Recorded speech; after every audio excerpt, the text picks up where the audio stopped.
السلام علیکم ورحمۃ اللہ وبرکاتہ۔ الحمد للہ رب العالمین والصلاة والسلام علی اشرف الانبیاء والمرسلین نبینا محمد وعلی آلہ وصحبہ اجمعین وبعد۔ معزز دینی بھائیو، آج کے اس پروگرام میں جس موضوع پر کچھ خطاب کرنے کی کوشش کروں گا وہ حضرت حسین رضی اللہ عنہ کی المناک شہادت کے واقعے سے متعلق ہوگا۔ شہادت حسین رضی اللہ عنہ کے واقعے میں بہت ساری خود ساختہ روایات اور بہت سے من گڑت واقعات کا اضافہ ہوا ہے، لیکن حتی المقدور اس بات کی کوشش کروں گا کہ صحیح حقائق کی روشنی میں حسین رضی اللہ عنہ کی شہادت کے واقعے کو ذکر کروں۔ حسین رضی اللہ عنہ نبی اکرم صلی اللہ علیہ وسلم کے نواسے فاطمہ رضی اللہ عنہا کے نور نظر اور علی رضی اللہ عنہ کے لخت جگر تھے۔ ان کی پیدائش مدینہ منورہ میں 5 شعبان سن 4 ہجری کو ہوئی۔ 7ویں دن نبی اکرم صلی اللہ علیہ وسلم نے ان کا عقیقہ کیا۔ نبی اکرم صلی اللہ علیہ وسلم کو حضرت حسین رضی اللہ عنہ سے غایت درجہ محبت تھی، اور حضرات صحابہ حضرت حسین رضی اللہ عنہ کو اپنی محبت بھری نگاہوں سے دیکھتے تھے، ان کی عزت و توقیر کیا کرتے تھے اور ان کا احترام کیا کرتے تھے۔ نبی اکرم صلی اللہ علیہ وسلم نے ایک موقع پہ فرمایا، یعلا بن مرہ رضی اللہ عنہ بیان کرتے ہیں، حسین منی وانا من حسین، کہ حسین مجھ سے ہے اور میں حسین سے ہوں۔ احب اللہ من احب حسینا، اللہ تبارک و تعالی اس شخص سے محبت کرے جو حضرت حسین سے محبت کرے۔ حسین میرا ایک نواسہ ہے، بلکہ نبی اکرم صلی اللہ علیہ وسلم نے فرمایا، من احب الحسن والحسین فقد احبنی، کہ جس آدمی نے حسن و حسین سے محبت کی اس نے مجھ سے محبت کی۔ ومن ابغضہما فقد ابغضنی، اور جس شخص نے ان دونوں سے بغض رکھا اس نے مجھ سے بغض رکھا۔ نبی اکرم صلی اللہ علیہ وسلم نے حضرت حسین رضی اللہ عنہ کو دنیا میں جنت کی بشارت سنائی تھی۔ حذیفہ رضی اللہ عنہ بیان کرتے ہیں کہ ایک بار میری ماں نے مجھ سے پوچھا کہ تمہیں نبی اکرم صلی اللہ علیہ وسلم سے ملے ہوئے کتنے دن ہو گئے؟ حذیفہ رضی اللہ عنہ کہتے ہیں کہ میں نے کہا کہ اتنا دن ہو گیا۔ ماں میرے اوپر غصہ ہوئی کہ تم اتنے دنوں سے نبی اکرم صلی اللہ علیہ وسلم سے نہیں ملے۔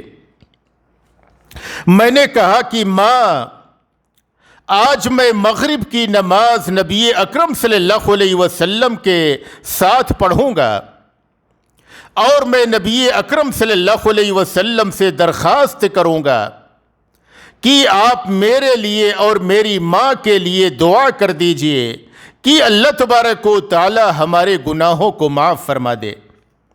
حذیفہ رضی اللہ عنہ گئے اور نبی اکرم صلی اللہ علیہ وسلم کے ساتھ مغرب کی نماز پڑھی، پھر عشاء کی نماز پڑھی۔ عشاء کی نماز کے بعد مسجد سے باہر نکلے، نبی اکرم صلی اللہ علیہ وسلم کے پیچھے چلنے لگے۔ رات کا اندھیرا تھا۔ نبی اکرم صلی اللہ علیہ وسلم نے پوچھا کہ آپ کون ہیں؟ تو حذیفہ رضی اللہ عنہ نے کہا کہ میں حذیفہ ہوں۔ آپ صلی اللہ علیہ وسلم نے فرمایا کہ حذیفہ، آج رات میرے پاس وہ فرشتہ آیا تھا جو روئے زمین پر پہلی بار آیا ہے۔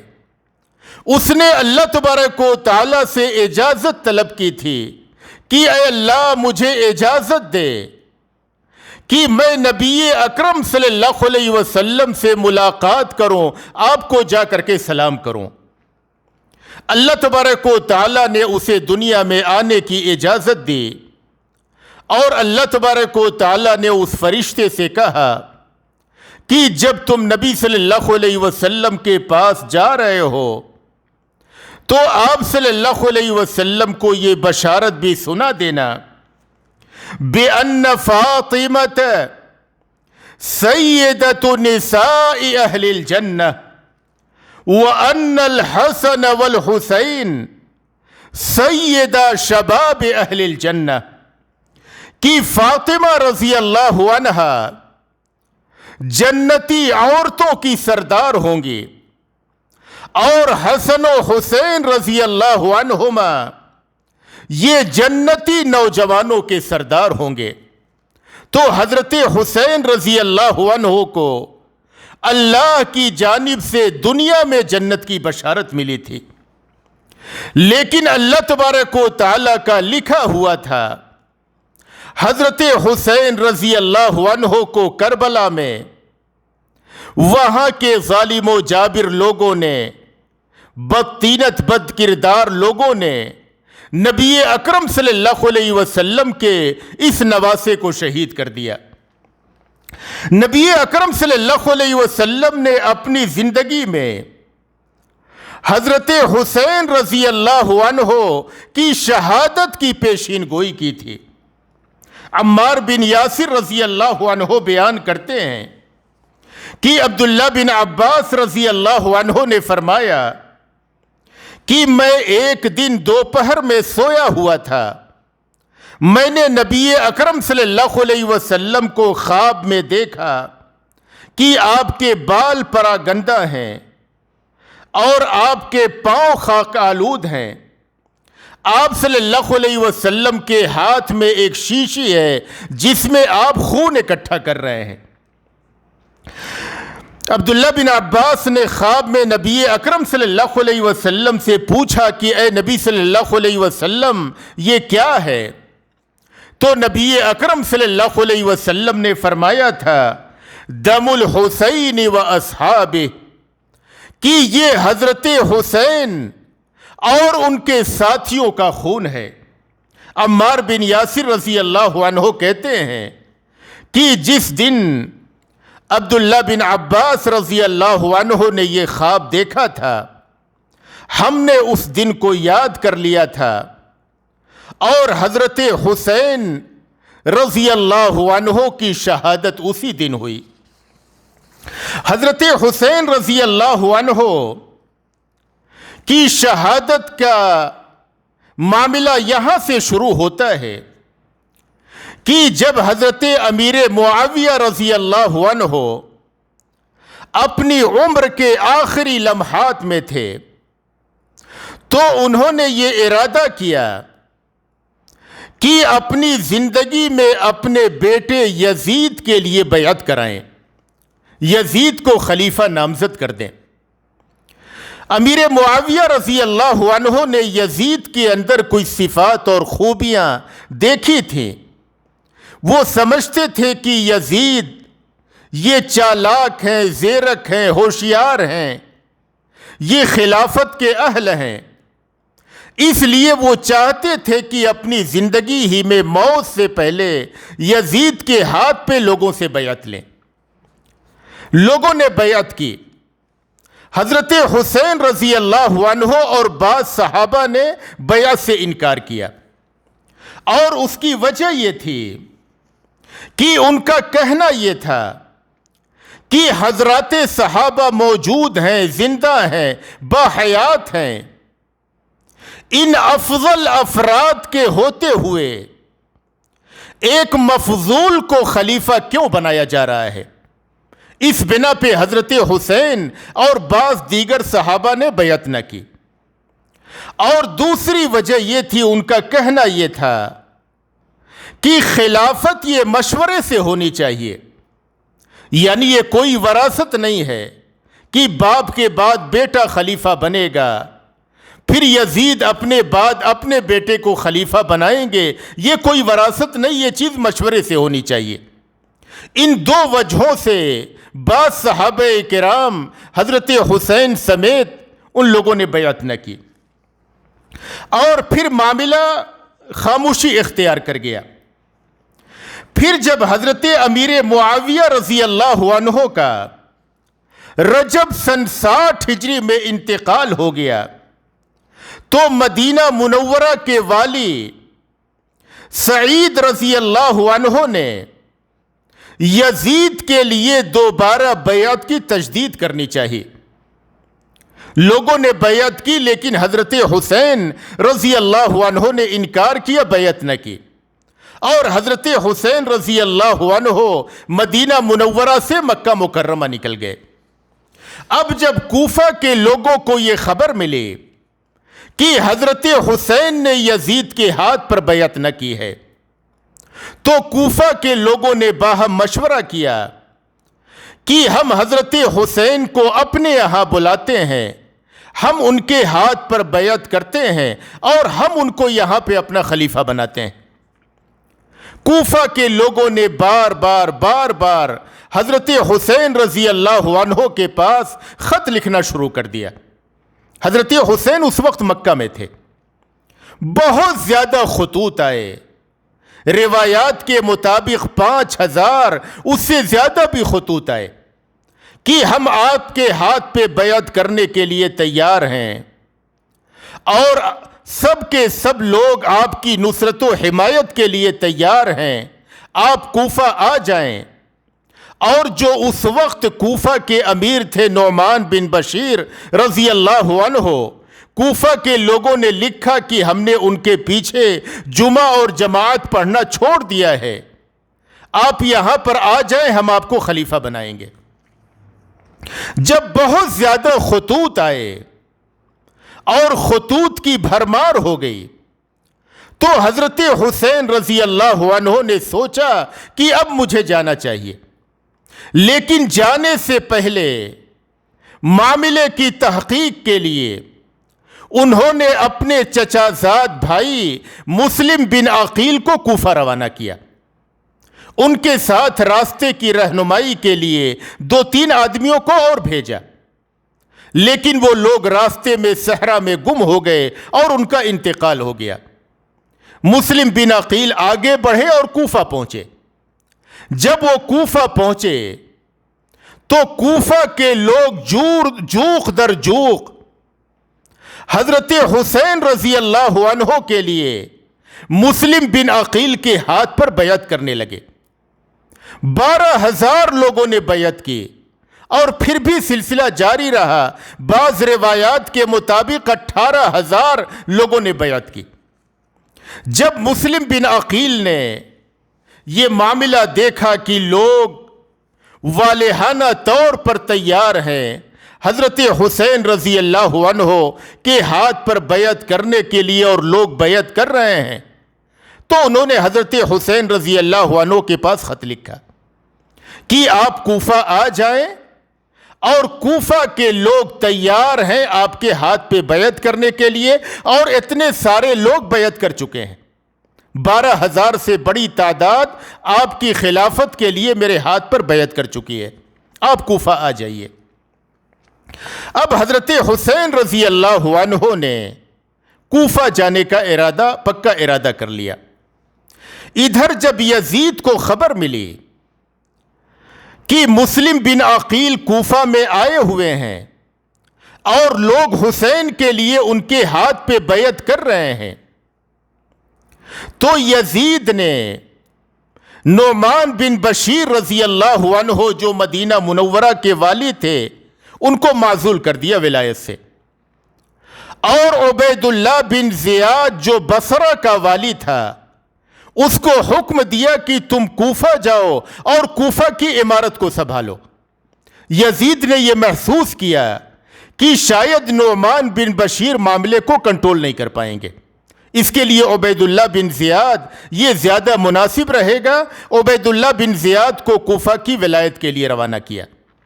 جب عبید اللہ بن زیاد کوفہ پہنچا تو اس نے مسلم بن عقیل کے پیچھے بہت سارے جاسوسوں کو لگایا کہ دیکھو مسلم بن عقیل کہاں اٹھتے ہیں، کہاں بیٹھتے ہیں، کس کے یہاں قیام پذیر ہوتے ہیں، ان ساری باتوں کی آ کر کے مجھے خبر دو۔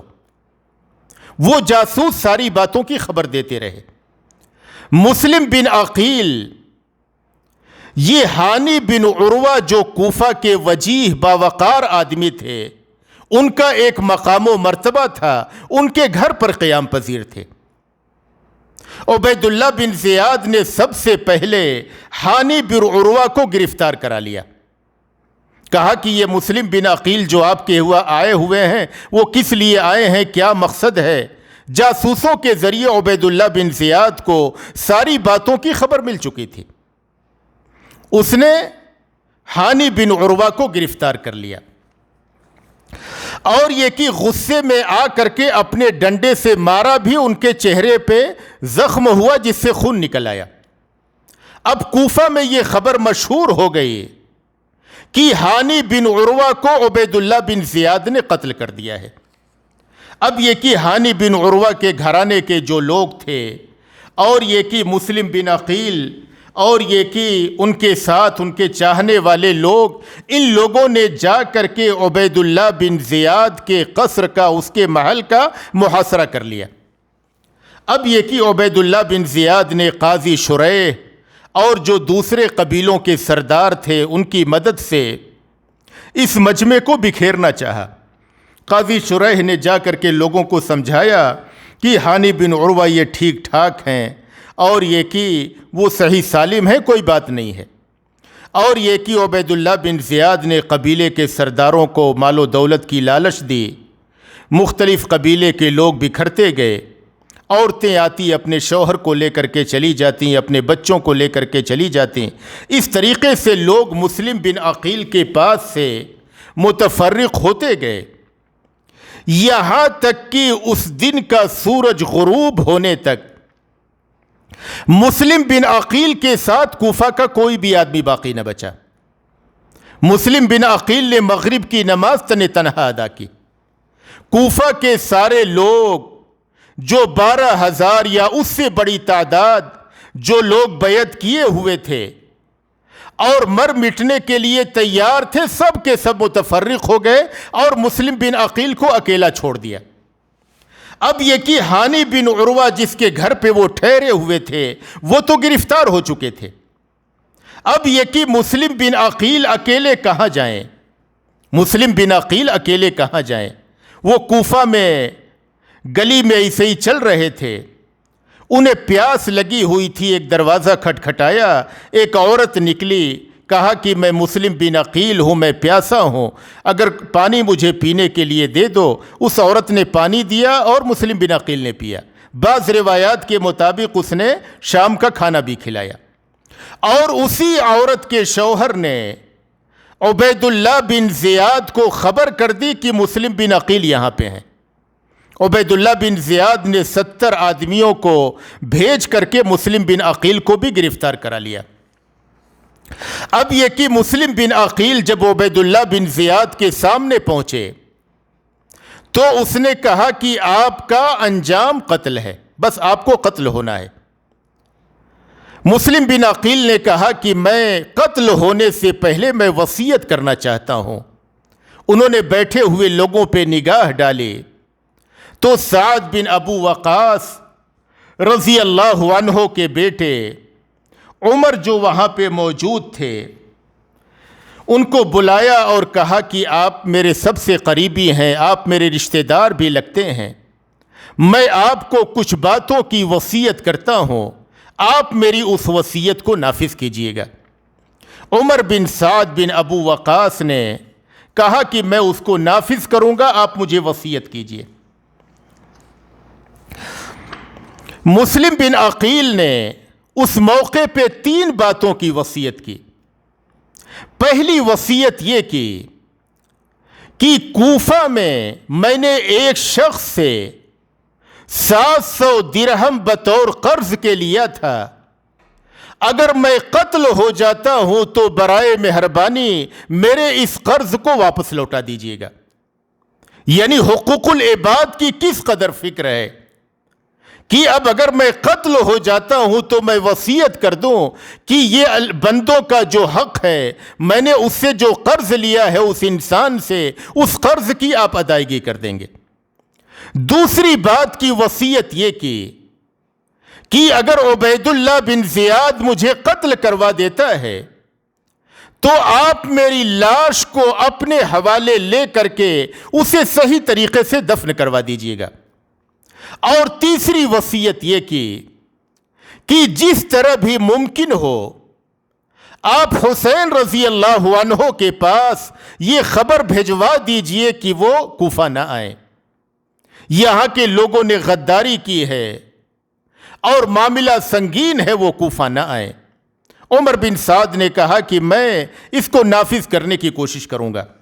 اس کے بعد عبید اللہ بن زیاد نے ہانی بن عروہ، مسلم بن عقیل اور بعض دوسرے لوگوں کو جو ان کا ساتھ دیے تھے، ان سب لوگوں کو قصر کے محل کے چھت پہ لے جا کر کے سب لوگوں کو وہاں پہ قتل کر دیا گیا، اور یہ کہ قتل کر کے ان کے سر کو نیچے مجمع جو کھڑا تھا ان کے سامنے پھینکا گیا۔ اب حضرت حسین رضی اللہ عنہ مسلم بن عقیل کے خط کے پہنچنے کے بعد کہ کوفہ کے لوگ بیعت کرنے کے لیے تیار ہیں اور اتنی بڑی تعداد میں بیعت کر چکے ہیں، آپ کوفہ آ جائیں، حالات سازگار ہیں، مناسب ہیں، لوگ والہانہ طور پہ آپ کے منتظر ہیں۔ حضرت حسین رضی اللہ عنہ نے نکلنے کا ارادہ کیا کوفہ کے لیے۔ جس دن حضرت حسین رضی اللہ عنہ کوفہ کے لیے نکل رہے تھے وہ ذی الحجہ کی 8 تاریخ تھی، یوم الترویہ تھا، جس دن حاجی حج کے لیے جاتے ہیں اور حج کے ارادے سے منی روانہ ہوتے ہیں۔ سارے لوگ حج کے لیے جا رہے تھے اور حسین رضی اللہ عنہ کوفہ کے لیے نکل رہے تھے۔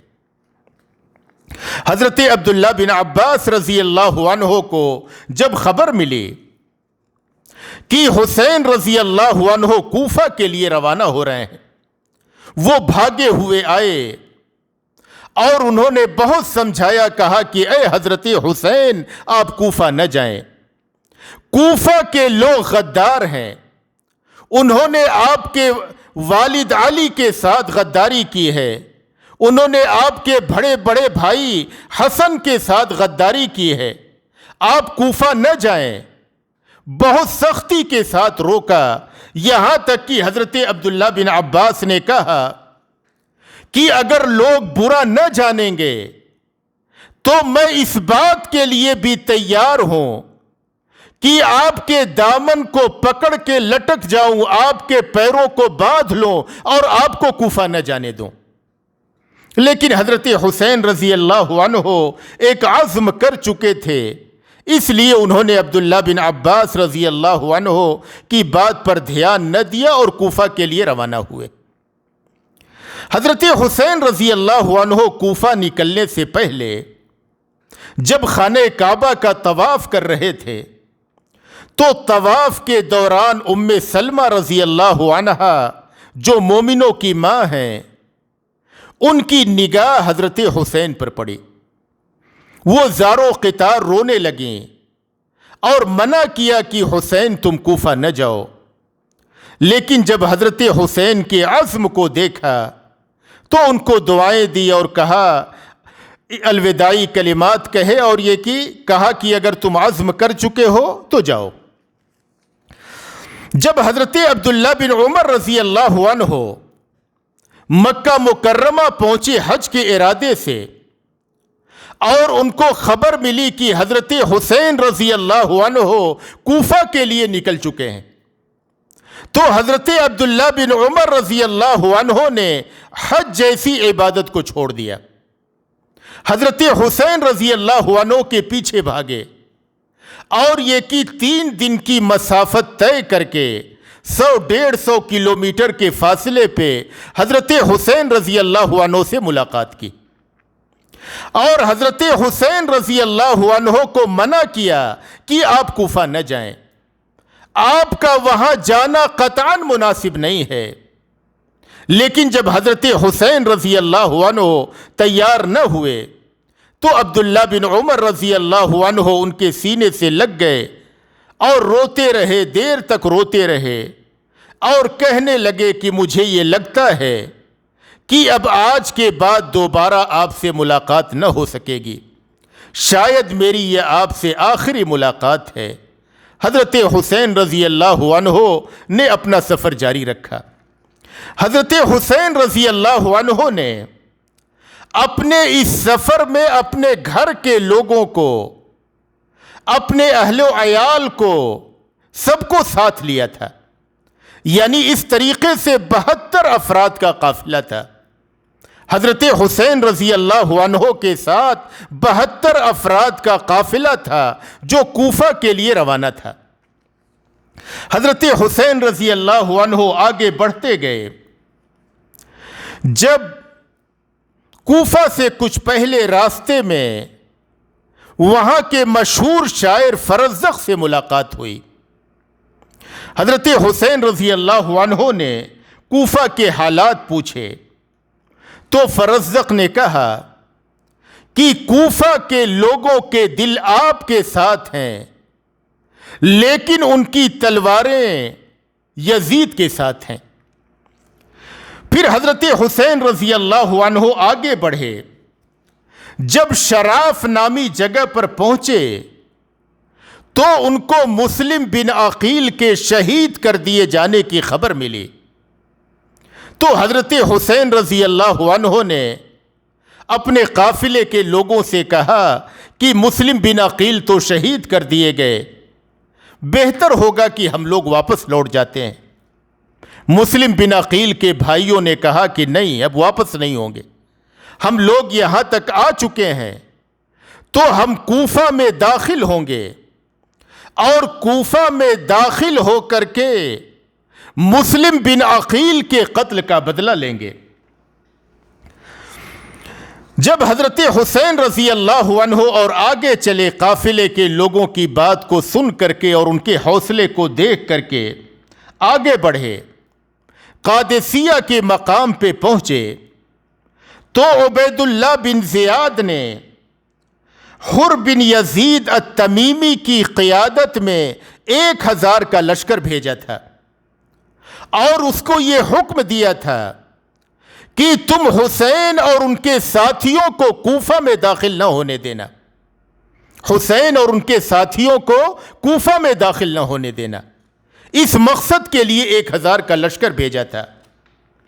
اس لشکر کے لوگوں نے حضرت حسین کو روکنے کی کوشش کی کوفہ میں داخل ہونے سے، لیکن حضرت حسین رضی اللہ عنہ اور مسلم بن عقیل کے بھائی وغیرہ اس بات پہ مصر تھے کہ ہم کوفہ میں داخل ہوں گے اور مسلم بن عقیل کے قتل کا بدلہ لیں گے.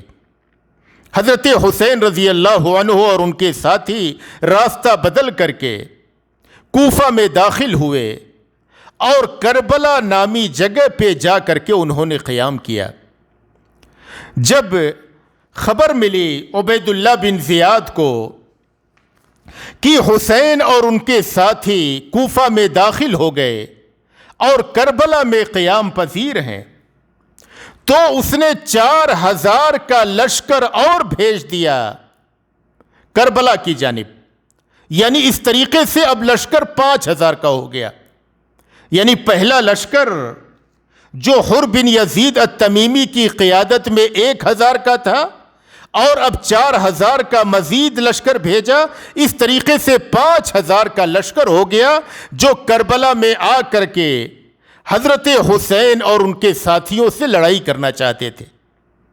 جب حضرت حسین رضی اللہ عنہ نے دیکھا کہ معاملہ پیچیدہ ہے تو حضرت حسین رضی اللہ عنہ نے اپنے ساتھ آئے ہوئے لوگوں سے جو 72 افراد تھے ان سے کہا کہ تم لوگ واپس چلے جاؤ، تم لوگ واپس چلے جاؤ، مدینہ منورہ جو کچھ ہوگا میرے ساتھ ہوگا، میں اس کو دیکھوں گا، تم لوگ واپس چلے جاؤ۔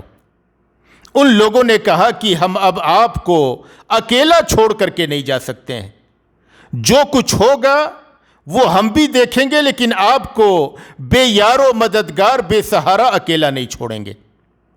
کوفہ کے لوگ جو اتنی بڑی تعداد میں بیعت کر رہے تھے، ایک شخص بھی حضرت حسین کی مدد کے لیے نہ آیا، حتیٰ کہ مسلم بن عقیل جب عبید اللہ بن زیاد آ گیا اور یہ کہ مسلم بن عقیل کے پاس سے سارے لوگ، کوفہ کے لوگ بھاگ گئے، اپنے دروازوں کو بند کر لیا، ان کا بھی کسی نے ساتھ نہ دیا۔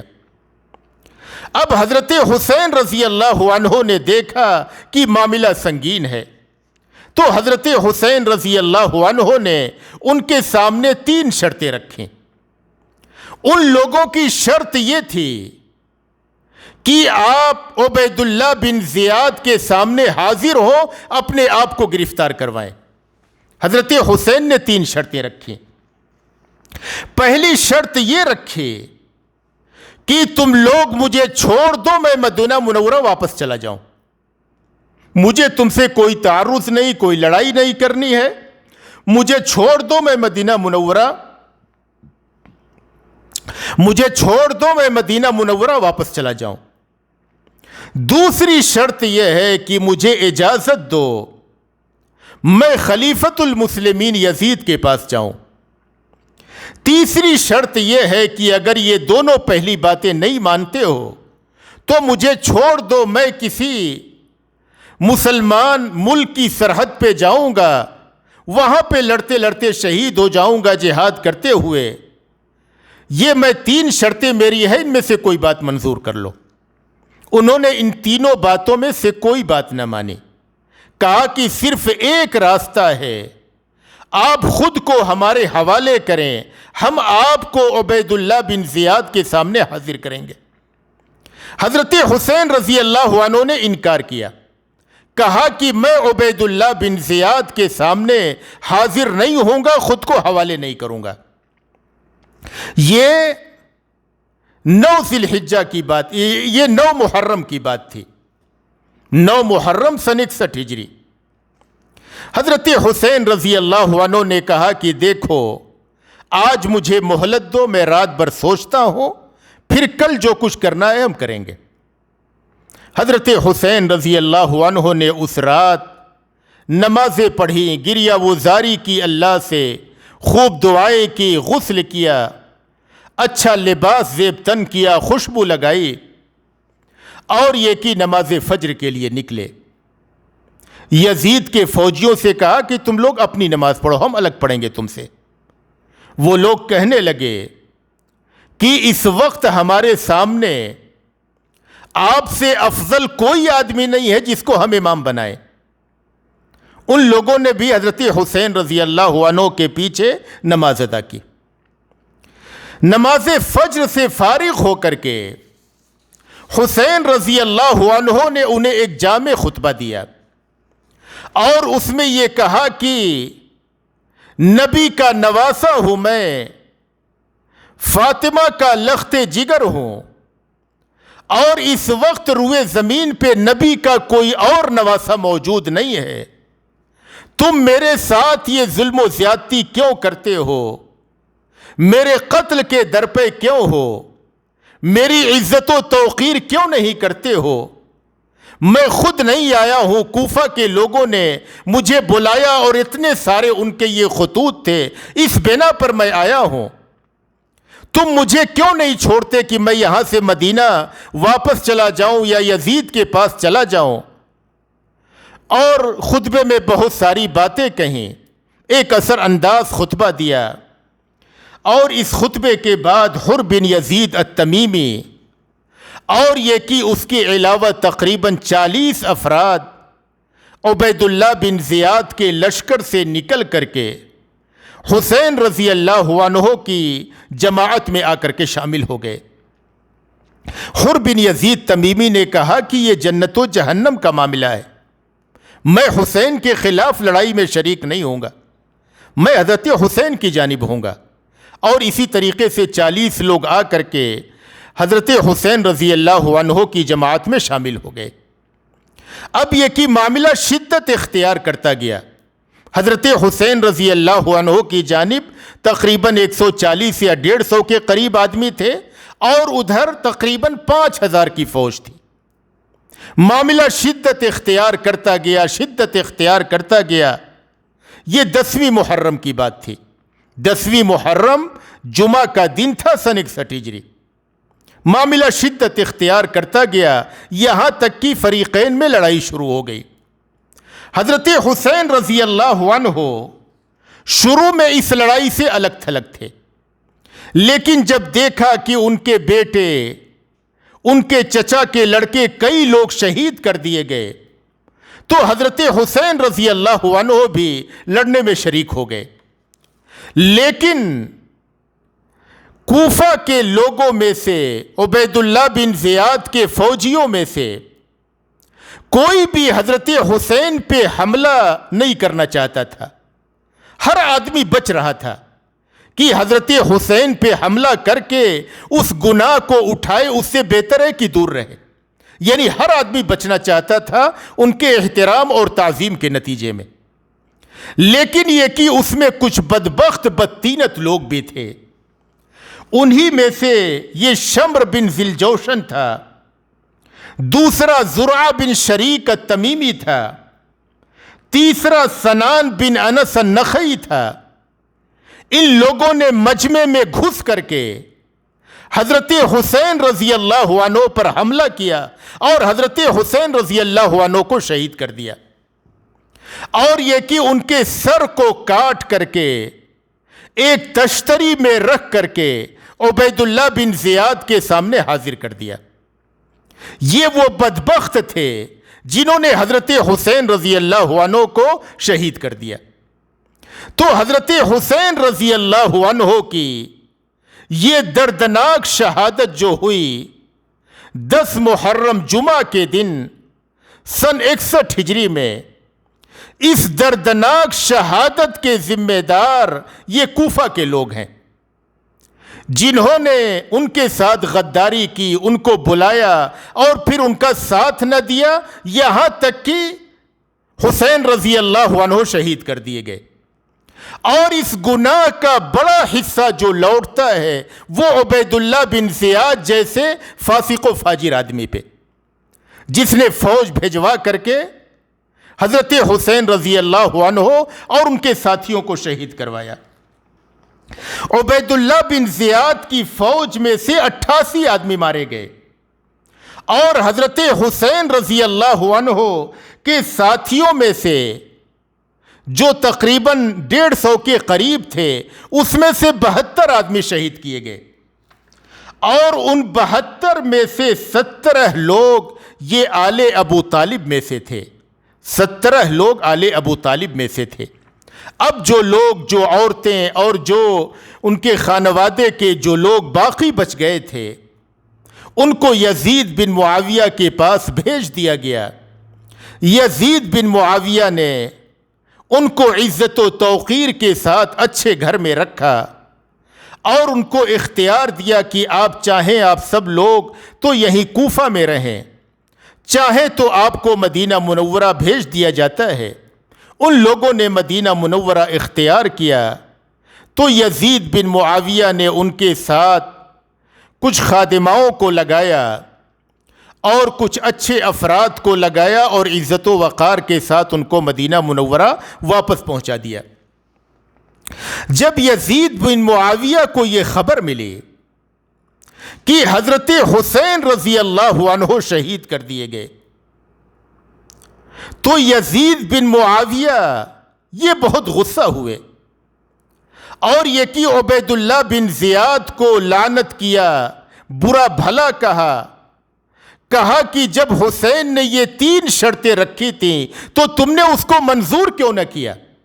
بعض روایات کے مطابق یزید بن معاویہ یہ رونے لگے، کہ تم نے نبی کے نواسے کو شہید کیوں کر دیا؟ جب انہوں نے 3 شرطیں رکھی تھیں تو ان شرطوں کو تم نے منظور کیوں نہ کیا؟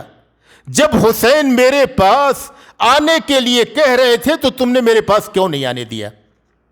تو یہ حضرت حسین رضی اللہ عنہ کی شہادت کا دردناک واقعہ تھا۔ اب حضرت حسین رضی اللہ عنہ کہاں پہ دفن کیے گئے؟ تو اس کے تعلق سے مختلف روایات ہیں، لیکن ان میں سے جو بات درست کے قریب ہے وہ یہ کہ حضرت حسین رضی اللہ عنہ کے جسم کو کربلا میں دفن کیا گیا، اور ان کا سر جو عبید اللہ بن زیاد کے پاس بھیجا گیا تھا وہ بعد میں مدینہ منورہ بھیجا گیا اور جنت البقیع میں دفن کیا گیا۔ اللہ تبارک و تعالیٰ سے دعا ہے کہ اللہ تبارک و تعالیٰ ہمارے سینے کو حسین رضی اللہ عنہ کی محبت سے بھر دے۔ اے اللہ تبارک و تعالیٰ تو ہمیں جنت میں حضرت حسین اور نبی اکرم صلی اللہ علیہ وسلم کی رفاقت میسر فرما۔ اے اللہ تبارک و تعالیٰ تو ہمیں جب تک اس دنیا میں رکھ ایمان و اسلام پہ رکھ، اور جب ہمارا خاتمہ ہو ایمان و اسلام پہ ہو۔ وآخر دعوانا ان الحمد للہ رب العالمین۔